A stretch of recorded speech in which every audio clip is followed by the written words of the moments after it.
Армысыздар, құрметті ұстаздар, аяулы ата-аналар, қымбатты оқушылар.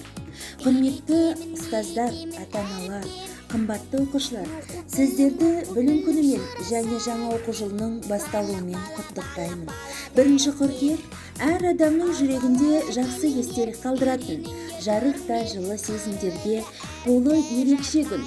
Әр адам үшін 1 қыркүйек жаңа білім, жаңа табыс, жаңа жетістіктерге жету бастамасы. Бүлдіршіндер, білім майданына алғаш аттанған қадамдарың құтты болсын.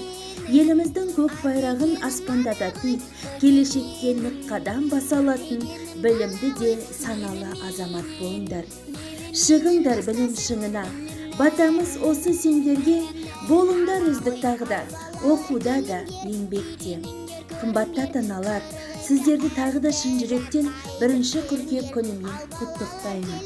Бүгін сіздердің балғын балаларыңыз білім ордасына алғаш аяқ аттап басса, ертең ақ олар өз еңбектерінің арқасында отбасыларының мәртебесін арттырады.